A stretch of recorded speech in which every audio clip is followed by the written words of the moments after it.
Hi, I'm Ranee Zeller. I'm the author of the How to Kinesiology workshops, and I'm also the author of the books. The books are available as an EPUB, as a paperback. The courses are run online and they're also run face-to-face. How my books got developed. My books were developed because I've been doing kinesiology for more than half of my lifetime, and I was finding that I had done so many different workshops and they were all amazing, but they weren't all at my fingertips, able to get to really quickly. So what I started to do initially was just to write down some key points. Then I went, maybe I can add to them. And then people said, maybe I could buy them off you. And then I went, no, maybe I should write a book, and then continue it on. So that's how they've developed. They've developed out of a necessity to improve my skills, and I can see that and I would like to actually be able to share it to you as well. So tell me why you wrote these. I wrote these books because I found that there was a gap in the market where we could access beautiful information quickly, succinctly, in point form, as a scan list, as a kinesiologist needs. So tell me about writing them. Writing them was a long journey. It took me over 6 years. I've been a kinesiologist, and I've been to a lot of different courses. And what I found is you get snippets and beautiful pieces from every single course, and they were amazing, and like all of the instructors before me have got such a big wealth of knowledge. And what I found was I wanted to glean all the good bits from all of them and put them into one easy, succinct book. So from there I started to do topics. So I would do allergies, and then I would do learning, and then I would do relationships, because what I found was most of the people that came through had very similar problems with different outcomes or different ways that they got there. So with the scan books, I then began to get all the information all in one area. But I've also been able to manage to get it that nice and clean that new people coming in, being a kinesiologist, can do it, as well as the mums that are wanting to work on it for them kids. So you mean it'll be okay for me to use as a mum who's had lots of kinesiology and experience but doesn't actually do it? Perfect for you, Katie, because it's all there. It's a very simple, we break it down into 5 things. Is it physical, mental, emotional, spiritual, or nutritional? So everything falls under those categories, Katie. It's amazing. Yeah. So will it be easy for me to learn how to use? Yes. Absolutely, 100% guarantee. It's so simple, it's so easy to do. I'm excited. Me too. Yeah, it'll be great. Let me talk you through it. So, how to use the books? Great question. How do we use the books? We start from the formula book, because this has got everything in it that pertains to the rest of the books. So this is your shortcut version to be able to get in there. So let me just demonstrate the detail that I've gone to. I've got the index here, and then very easily along the side are all tabs to go to either the physical, mental, emotional, spiritual, or nutritional.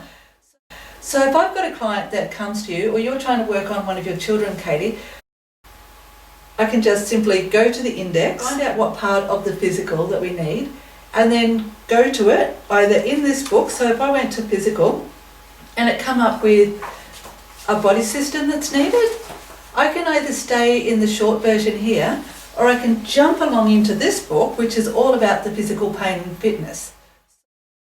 So what I'm doing is most of the time it's going to work through here.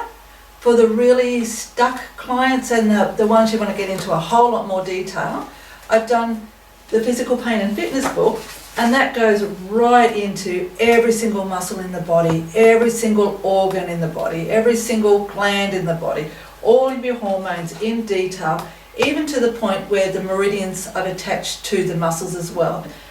If a meridian kept coming up on each thing consistently over time, I have another book, which is the book 9, which has to do with meridians. And so again, the meridian book has been cut into down the side for all of the meridians. So if we've got, say, a muscle that's out, and it seems to be a whole bank of muscles that are all run along the same meridian, we can easily go to the page, and I have to say it's one page. It's not a whole lot of gobbledygook. It's one page that gives such a lot of information on it that you're able to, without any hassle at all, work with your client. As a mum, you could look at it individually and just work out for your specific child, for that specific issue. So if it's a physical problem, then I would be going to this book 7 and checking out the organs or glands.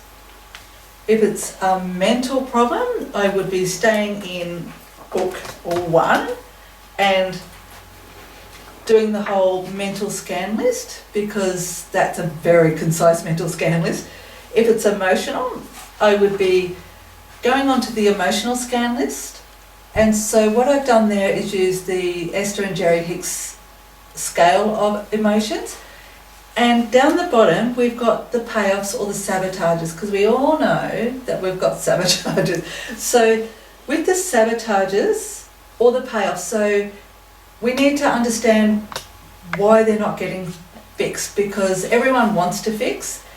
It's just, why aren't we fixing? And so we usually find that there's a payoff somewhere. And so one of those payoffs, for instance, might be, I can't move on, or I always know better, or I'm a conformist, or I like the shock treatment of upsetting people all the time. So why would I lose that if I got a benefit out of it? So matching the emotions along with the payoffs targets in really, really quickly and gets a lot of information. So we've done physical, we've gone mental, we've got the emotional, spiritual, and that could be anything. That's in book 8.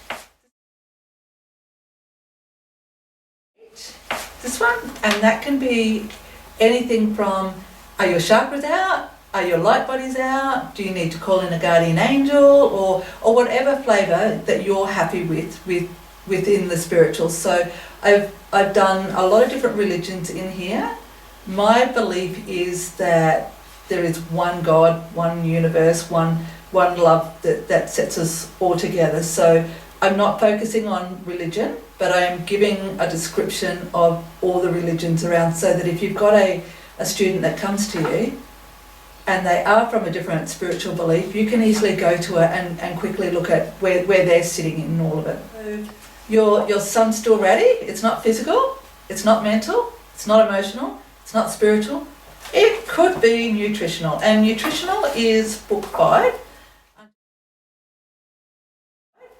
Under nutrition and weight management. So one of the very first questions that I would be asking is and again it's all tabulated, so it's easy to access.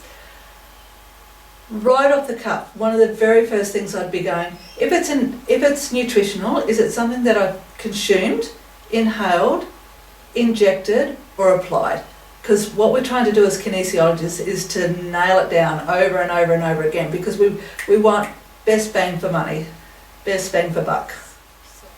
It's got to be easy, it's got to be quick, it's got to be concise, it's got to be on the run, and it's got to look professional at the same time. So all of these books have been compiled to give you really solid information really quickly.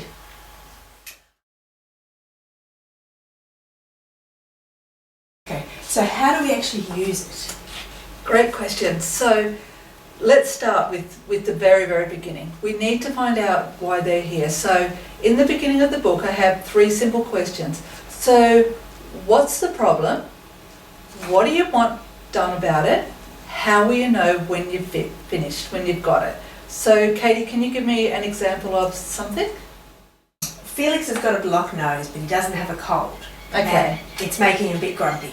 Okay, and he's 4, isn't he? Yeah, so he doesn't really understand a lot. He's grumpy. Okay. Right at the very beginning of any kinesiology session that you're doing, you need to be asking a lot of detail. So right at the beginning of this formula book 1, is 3 questions that you've got to ask. Tell me what's going on in detail. What's his symptoms? Okay, he's got a blocked nose, but he's not sick, he doesn't have a sore throat, it hasn't affected his eating. It's just, it annoys him and he likes to breathe through his nose when he sleeps. So what is it that you think that he would actually like as an outcome? I think he would love his nose to be clear.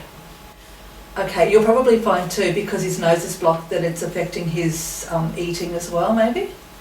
Yeah, it probably might be. Just Yeah. a little bit, the taste buds and things. He's Yeah, not eating a lot of okay. things he loves. Okay, so the more that you can draw out from the person what it is that they're actually wanting, and I know Katie's doing it on behalf of her son, but if that doesn't matter. It can be the son, the child, the pet dog, doesn't matter. A So- husband. A husband. So we've got the problem, we've got what it is that you want to, what he wants as an outcome, and especially what mum wants as an outcome. And then the third step is how will you know when you get there? Or how will he know when he gets there? Okay. He doesn't notice that his nose is blocked. If it's clear enough he's breathing well, then he'll be happy. I mean, with 4-year-old, you only really notice when there's a problem. Okay, so we now have established what the problem is, we've established what we want to get resolved, and we've established how we know when we'll get there. That last step is probably the most important step, because just say, Katie, that if you were thinking that he'd sleep better, Yes. that wasn't where my brain was going. Right. Yeah, Yep. so it's important to actually find what everyone's wanting as an outcome.